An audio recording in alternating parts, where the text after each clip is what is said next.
It's Disruptive FM. Disruptive FM. Disruptive FM. Welcome to Disruptive FM, where business and culture collide. Sponsored by Microsoft and Branding Strategy Insider. With your host, Jeffrey Colon. Okay, here we go. What's up, everybody? Welcome to another episode of Disruptive FM, episode 14 for the week ending Friday, the 10th of August, 2018. I'm Jeffrey Colon, your host for the next quarter hour as we examine the culture of business and check what's happening at the intersection of marketing, media, tech, and popular culture. Don't hit that pause button. Here are this week's trending topics. Millennial 37. So our focus here on DFM is this blend of business and culture. And for the last decade or so, a word has entered the pop vocabulary that has been used so much, dissected so much, that it has lost a lot of context. And that word is millennial. Now, your attribution of this word has a lot to do with where you sit in the broader demographic. Suffice to say, though, that especially in marketing and advertising, millennial has come to mean a young person glued to their phone and entitled to everything. It has come to mean someone who wants to be CEO with 2 years of experience from a summer job internship. It has come to mean a group of people who killed the housing market and Harley Davidson. Having revenue issues with your company? Blame millennials. Can't stay relevant in the year 2018? Blame millennials. Wondering why no one listens to your crappy podcast? Right. Blame millennials. The business world thought it had a formula. Target a certain group of people and everything is fine and dandy. But then reality sets in. The data adds up. Uh-oh, millennials aren't young and visionless after all. In fact, the oldest are now 37 years old. They're the business decision makers you need to actually reach out to, partner with, and get on your side. If you don't want to go the way of the dinosaurs. What I'm saying here is that millennials have come of age. They're taking over, and they don't do things like boring boomers. So how should businesses approach this fact that M's are almost at middle age? Well, we talked to the top mind when it comes to millennials, Matt Britton, founder and CEO of Ask Susie, who built up the agency MRY and sold it off to Publicis. He is also author of the book Youth Nation, Building Remarkable Brands in a Youth-Driven Culture, about how brands need to approach millennial business decision makers. Here's Matt's expert take from a chat we had in my office at Microsoft earlier in the week.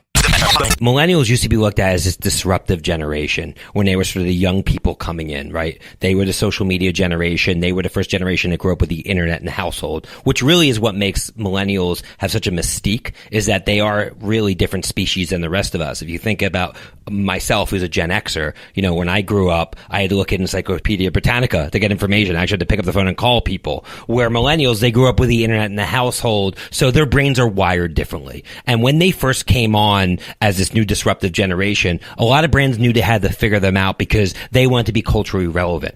So a lot of brands now are mistakenly thinking, well, I don't need to worry about millennials anymore. It's all about Gen Z. But that's actually a big mistake because now millennials, as you put it, are now 21 to 37 years old. So now they're creeping up into an age where the millennials are the CEO or CFOs of the household, the CFOs or CMOs of large corporations. And when you think about their buying power now and their importance in gravitas, especially in business decision making, it's incredibly important. And a lot of brands now are struggling because they are selling to a Gen X archetype of a person when these new decision makers are really Gen Y and they think differently. And the brands that they grew up thinking about are the brands that actually they want to buy from now. And that becomes both a challenge and an opportunity for so many companies.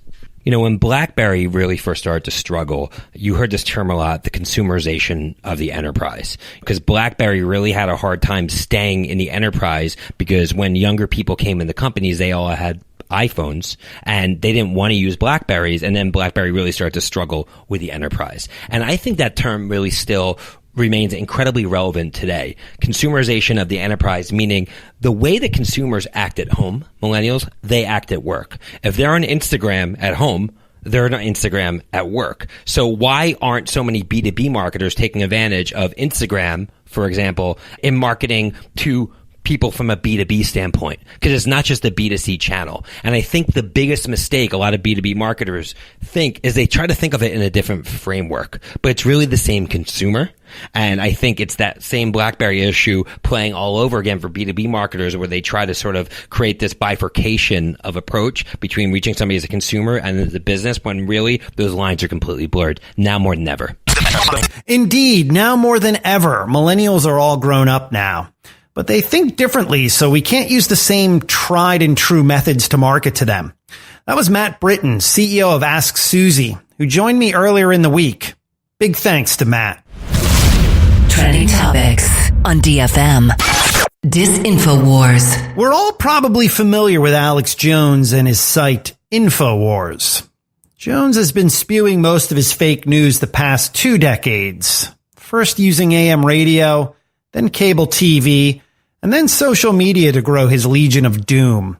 Things were going great for Jones. He built up his empire into a multi-million-dollar operation selling disaster kits for $100 a pop for when FEMA comes to drag you away to some prison camp. But his bubble has popped this last week when, after years of trolling the social web and harassing parents of kids killed in a school shooting, that they were really character actors. Tons of outraged people complained. Finally, Apple had enough, so they pulled Jones's podcast from iTunes. A huge blow. Soon, Facebook and Google followed suit and pulled all of Jones's content too. The crazy thing is, for months, both didn't want to make a move, but Apple tipped them in that direction.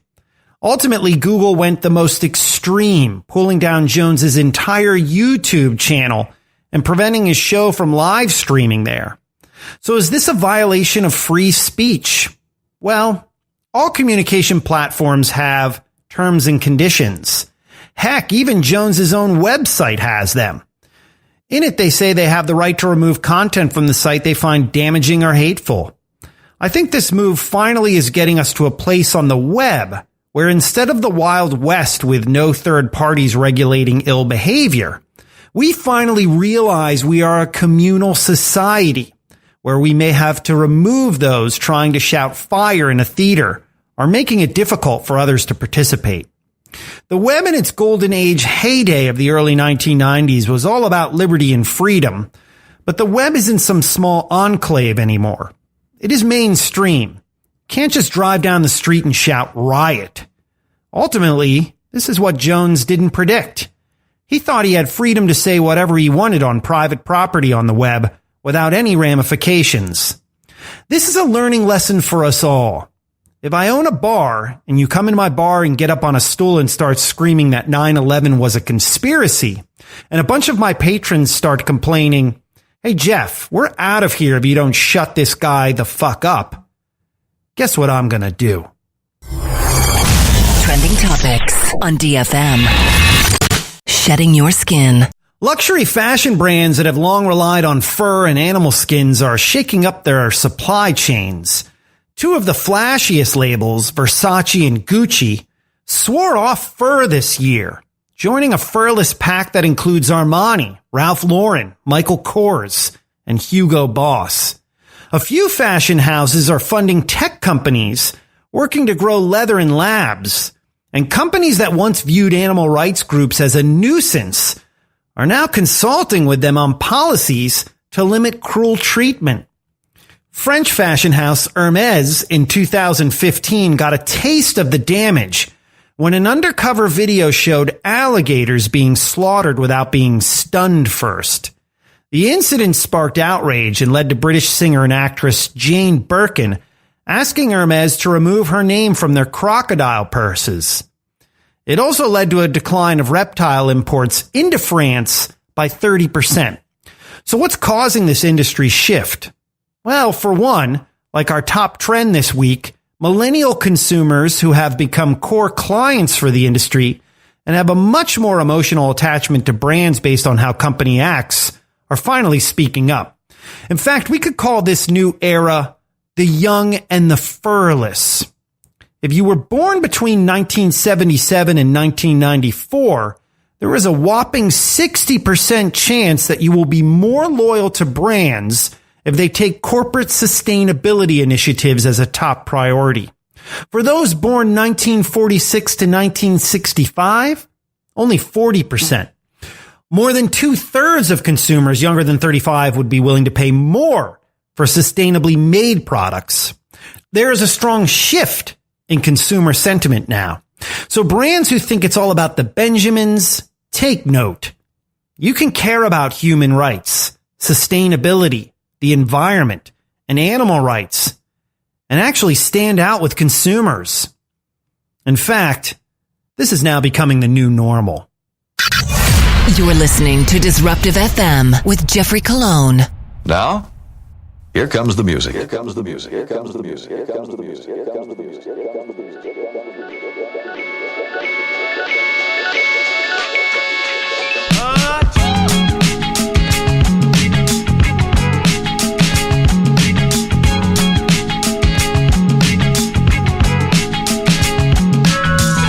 It's Disruptive FM, the culture of business. I'm your host, Jeffrey Colon. In the background, that's new music from Pigeon Dust and a track called B-Boy Blue. It's a groover. That is more stuff from Cold Busted Records, downtown Los Angeles.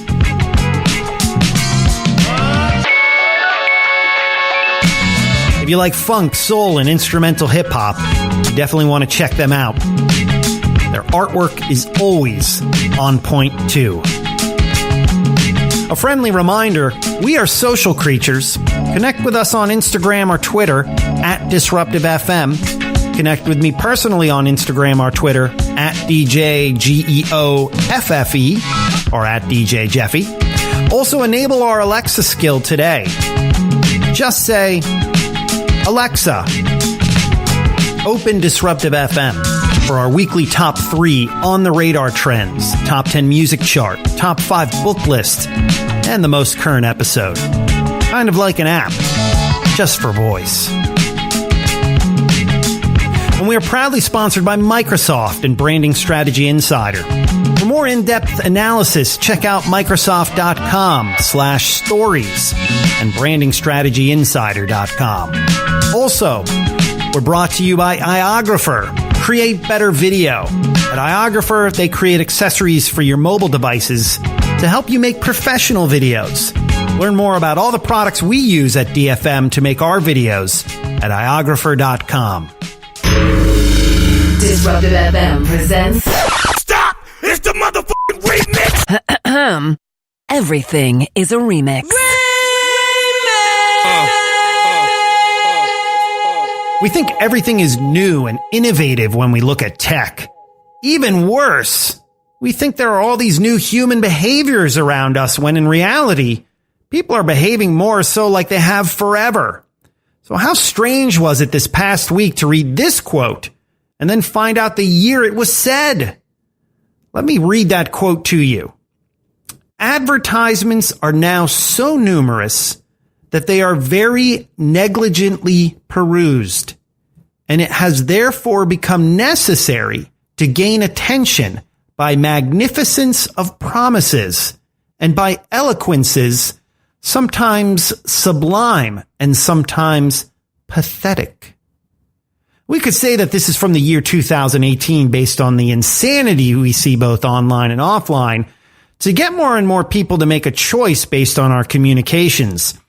And yet, this quote isn't from some business strategist who works at a consulting firm from the present. Rather, it is from Dr. Samuel Johnson from the year 1759. Yes, that was said 259 years ago. There was distraction then, just like there is distraction now. I guess it's what we like to call human nature. The more things change, the more they stay the same.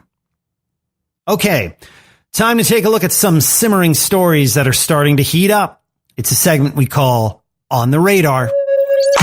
Here's what's on our radar. Number 1. Can MoviePass survive? We will be in business and can't think of any other way, MoviePass CEO Mitch Lowe said recently. While the beleaguered subscription service is set to limit its customers to 3 movies per month instead of 1 a day, the company said recently that it no longer plans to increase the cost of its monthly subscriptions from $9.95 to $14.95. The moves are the latest effort to stabilize MoviePass, which had to take out an emergency loan after it ran out of cash last month. Number 2. The Oscars is getting a makeover. To counter the telecast's deflated ratings and cultural influence, the Academy of Motion Picture Arts is planning to keep some prizes off the air and add a popular film category. In a letter to members, the Academy's newly re-elected president has resolved to keep the show at 3 hours or less. 3 hours, down from almost 4, by announcing some of the organization's 24 awards during ads. Will this work? Will any of it matter? Well, we'll have to wait and see. Number 3. And it looks like the margins are getting razor thin. The popularity of beards, stubble, and other facial hair features is cutting into the profits of razor makers, and that is hurting long-term outlooks. Procter & Gamble says the shift to fewer shaves offset some of the work it did this past year to boost Gillette sales. The razor maker estimates that men currently shave an average of 3 times per week, compared to 3.7 times per week a decade ago. While that may seem like a minor decline, razor sales have fallen since 2016. Gillette is now moving into other areas, such as trimmers and beard care, to help offset the sales slip. The last time I shaved was actually last Saturday. All right, that will wrap up this 14th episode of DFM. Big thanks to Matt Britton of Ask Susie for joining us. You can connect with us by following me on Twitter or Instagram at DJGEOFFE. Follow Disruptive FM on Twitter or Instagram at Disruptive FM.